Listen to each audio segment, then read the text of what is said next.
नमस्कार, अनु aunty ideas में आपका बहुत बहुत स्वागत है। आज मैं आपके लिए कोई रेसिपी नहीं लेके आई, वो मैं दोपहर के बाद लेके आऊँगी। लेकिन उससे पहले मैंने ये सोचा कि कुछ ज़रूरी बातें मैं आपको बता दूँ, जो कि हमारी किचन में बहुत ज़्यादा काम आती हैं और हम लोगों का ध्यान उस टाइम नहीं जाता जब हम वो चीज़ ख़रीदते हैं। लेकिन ये बहुत ज़रूरी है और बाद में हम पछताते हैं कि हमने ये चीज़ ऐसे क्यों ले ली। तो चलिए मैं थोड़ा सा बता रही हूँ आपको कि जब भी आप किचन के बर्तन लें तो कुछ चीज़ों का ध्यान आप ज़रूर रखें, क्योंकि आप खुद महसूस करेंगे कि जब मैं आपको बताऊँगी कि हाँ, मैं बिल्कुल ठीक कह रही हूँ कि इन बातों का हमें ध्यान रखना चाहिए जो कि हम नहीं रखते। इतने अट्रैक्टिव बर्तन दिखा देते हैं वो लोग, जो कि हम खरीद लेते हैं और ये नहीं सोचते कि इसे खरीदने के बाद हमें परेशानी क्या होगी। तो सबसे पहले मैं आपको बताती हूँ कि जो हम ग्लास खरीदते हैं स्टील के, जो भी या कांच के भी, स्टील के जो गिलास खरीदते हैं वो कभी भी छोटे मुंह वाले ना खरीदें। और जो उसका तला होता है वो छोटी तली वाली ना खरीदें। उससे क्या होता है, जब हम छोटे मुंह वाला ग्लास खरीदते हैं और लंबा सा होता है वो, तो जब हम मांजते हैं तो हमारा हाथ अंदर तक नहीं जाता और जो साफ़ सफाई करने में ग्लास की हमें दिक्कत आती है। और जो छोटी तली वाले गिलास होते हैं तो वो जब हम पानी भर के रखते हैं तो वो थोड़ा हिलते हैं, जिससे कि हमें पानी गिरने का डर रहता है।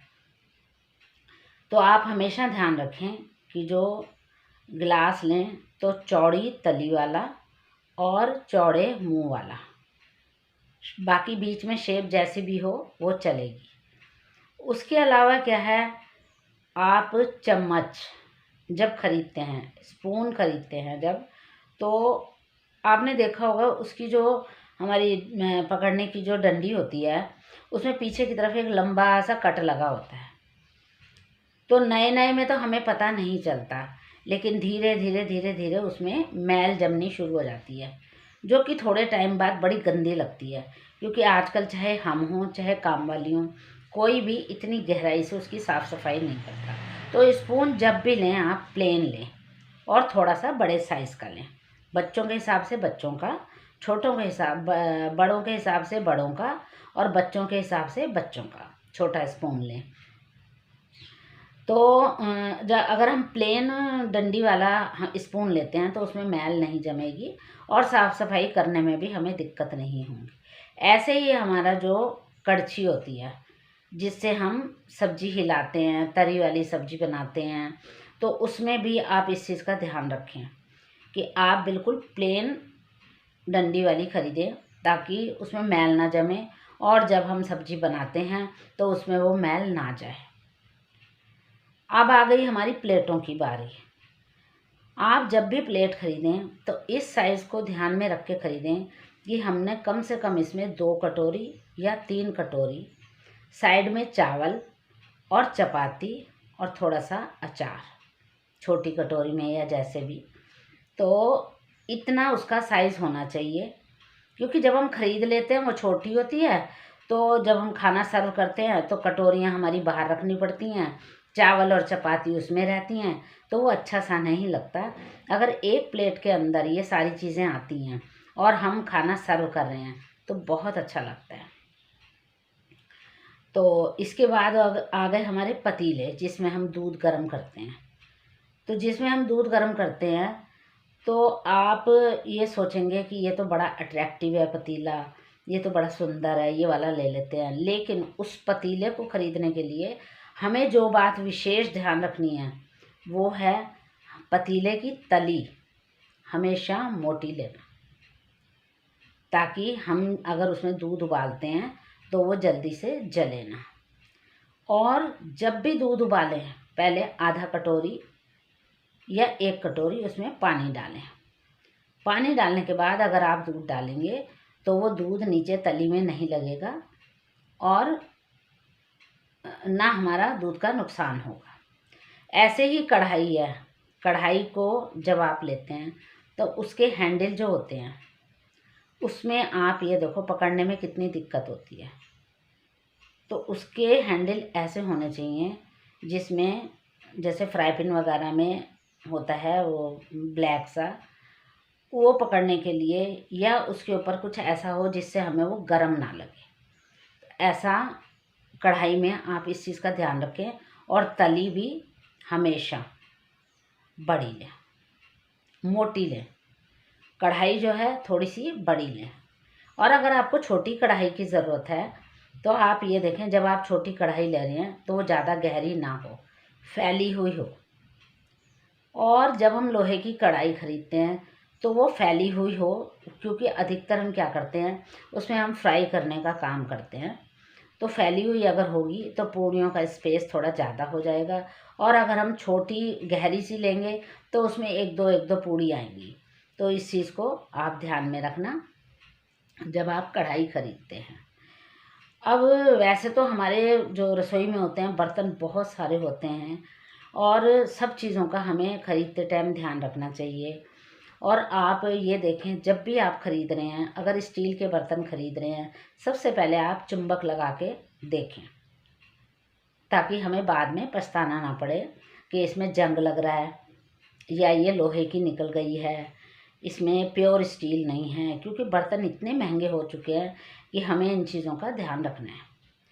अब आई हमारे मयूर जग की बात। मयूर जग को कम से कम हर 2 या 3 दिन बाद आप ज़रूर अंदर से साफ़ करें। और उसके अंदर जो जाली लगी होती है जिसमें से पानी छन के आता है, उस जाली को खोल के आप ब्रश से साफ़ करें और तब उसको लगाएं। इन छोटी छोटी बातों पे बहुत कम लोग ध्यान देते हैं, और जो उसका जो है खामियाजा पूरे परिवार को भुगतना पड़ता है। तो टूटी अगर लें तो आप थोड़े बड़े साइज़ की हो उसके अंदर जो लगी हुई है, ताकि हमें धीरे धीरे पानी ना निकले उसमें से। जब हम पानी निकालते हैं तो स्पीड से निकले, ताकि हम खड़े ना रहें। तो उस टाइम बड़ा गुस्सा चढ़ता है जब गिलास हम भर रहे हैं और धीरे धीरे पानी आ रहा है। तो अगर हम मयूर जग खरीदते समय इन बात का ध्यान रखेंगे तो हमें परेशान नहीं होना पड़ेगा। तो इसके अलावा क्या है, जो कटोरियाँ आप लेते हैं, जो हमने कटोरियाँ प्लेट में रखनी है, तो छोटे साइज़ की भी हमें चाहिए होती है रायते के लिए, अचार के लिए। अचार के लिए बहुत छोटा साइज़ होता है, और जो रायते के लिए है वो थोड़ा मीडियम साइज़ का। लेकिन आप इस चीज़ को देखना कि कटोरी का जो वो होता है, किनारा होता है, वो डबल मुड़ा हुआ ना हो। बिल्कुल प्लेन कटोरी लें।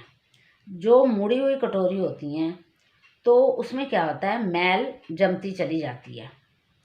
तो अगर आप प्लेन कटोरी होंगी और नीचे से तली थोड़ी चौड़ी होगी तो सब्जी भी बहुत सुंदर लगती है देखने में, और खाने में भी बड़ा आराम मिलता है। मुड़ी हुई कटोरी को हमेशा गंदा ही कुछ ना कुछ जमा रहता है उसमें, क्योंकि इतने ध्यान से काम वाली आजकल काम नहीं करती। जो जब आप बर्तन उठाएं, जब भी आप खाना सर्व करें, आप पहले चेक कर लें कि जो हम बर्तन, जिस बर्तन में हम खाना दे रहे हैं वो साफ़ है, गिलास साफ़ है, अंदर कुछ लगा हुआ तो नहीं है। तो इन चीज़ों की तरफ हमें ध्यान देना है। उसके अलावा क्या है, चाय का बर्तन। आप जब भी चाय का बर्तन लेते हैं तो आप बिल्कुल ध्यान नहीं देते होंगे कि ये जो चाय का बर्तन हम ले रहे हैं कि ये कैसा है। लेकिन आप इस चीज़ का ध्यान रखें कि जब भी चाय का बर्तन आप लें, उसका जो किनारा है वो थोड़ा सा बाहर की तरफ मुड़ा हुआ हो, और उसके अंदर चाय डालने के लिए जो एक जगह बनी होती है जिसमें से चाय हम ऐसे छानते हैं, तो वो जगह ज़रूर बनी हुई हो। और जो फ्राई पैन की डंडी है वो बहुत ज़्यादा लंबी नहीं होनी चाहिए। इन छोटी छोटी बातों की अगर ध्यान रखेंगे आप, तो आपको बर्तन लेने के बाद पछताना नहीं पड़ेगा। आप जब कुकर ख़रीदते हैं तो आपने देखा होगा कुकर जो है आजकल बहुत ज़्यादा महंगे हो चुके हैं। स्टील का जो कुकर है वो सक्सेस नहीं है। हमेशा एल्युमिनियम का जो कुकर होता है, जो हमारे जो कुकर की जो बेस होता है वो बहुत ज़्यादा मोटा होना चाहिए, ताकि वो जल्दी से कोई सब्ज़ी उसमें जले ना। और बहुत देर तक गर्म रहे। अगर पतले तली वाला आप कुकर लेते हैं तो बहुत जल्दी सब्ज़ी जलने का भी डर रहता है और जल्दी ठंडा होने का भी डर रहता है, क्योंकि दाल वाल जो भी बनाएंगे थोड़ी देर बाद ही ठंडी हो जाती है। तो कुकर का भी जो हमारा वो है मटेरियल है वो थोड़ा मोटा होना चाहिए। इन चीज़ों की तरफ, और हमेशा कंपनी का आप कुकर लें, क्योंकि रिस्क ना लें कि हम लोकल कुकर ले रहे हैं, इसकी भी उतनी ही गारंटी मिल रही है, उसकी भी उतनी ही मिल रही है कंपनी वाले की, लेकिन आप हमेशा कंपनी का ही कुकर खरीदें। और जो आटे का परात होता है, जब हम आटा मलते हैं, तो वो बहुत ज़्यादा ऊपर नहीं उठा हुआ होना चाहिए, थोड़ा फ्लैट होना चाहिए, बहुत ज़्यादा ऊपर उठा हुआ नहीं होना चाहिए और बहुत खुले साइज़ का भी नहीं होना चाहिए। अगर आपके घर में थोड़े मेंबर हैं तो आप छोटा साइज़ का लें, और ये नहीं है कि जब हम आटा मल रहे हैं तो बड़ा सा थाल लेके हम आटा मल रहे हैं, नहीं, अपनी फैमिली के हिसाब से ही हम आटे का परात लें। और उसमें भी किनारे मुड़े हुए नहीं होने चाहिए। आप कोई भी बर्तन लें, किनारे मुड़े हुए और कट वाले, कोशिश करें कट वाले बर्तन ना हों। सर्व करने वाले जो डोंगे होते हैं उसमें जो हैंडल होता है वो बहुत जल्दी टूट जाता है, तो आप उसी बर्तन का जो मटेरियल है उसी के जो हैंडल होते हैं, तो वैसे अगर हम सर्व करने के लिए हम हॉट केस वगैरह लेते हैं तो बहुत अच्छे चलते हैं। आपने देखा होगा जो हमारे घरों में हॉट केस होते हैं मिल्टन के, ये सब, तो थोड़े टाइम बाद जो है, थोड़े टाइम बाद क्या होता है कि जो हॉट केस के मिल्टन होते हैं वो अंदर से पानी भरना शुरू हो जाता है। जब भी आप बर्तन धोएं कोई सा भी, उसको हमेशा उल्टा करके रखें, उसमें पानी ना रहने दें, क्योंकि अगर उसमें पानी रहता है तो वो जंग लगने का डर रहता है अंदर ही अंदर, और अगर पानी नहीं निचड़ेगा तो उसके अंदर छोटे छोटे कीड़े हो जाते हैं।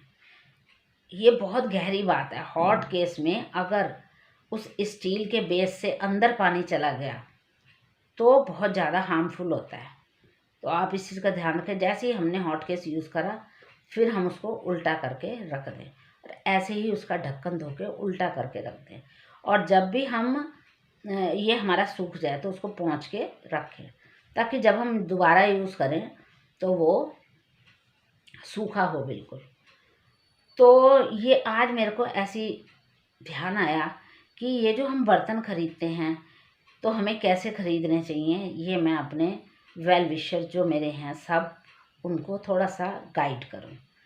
आपने देखा होगा रोटी बनाने का चिमटा, जो होता है, कई लोग छोटा सा खरीद लेते हैं, लेकिन उसे छोटा नहीं, उसे थोड़ा बड़ा खरीदना चाहिए, ताकि जब हम फुलके बनाएं, सेकें गैस के ऊपर, तो हमारा हाथ ना चले। और जो उसकी पकड़ है, आगे की रोटी की जो पकड़ है, आप खरीदते टाइम ये देखना कि चिमटे की जो पकड़ है बिल्कुल जुड़ी हुई होनी चाहिए। अब इसके बाद मैं बताऊंगी आपको तवे का। आप डोसे बनाने का तवा जब भी खरीदें, बहुत बड़े साइज़ का ना खरीदें।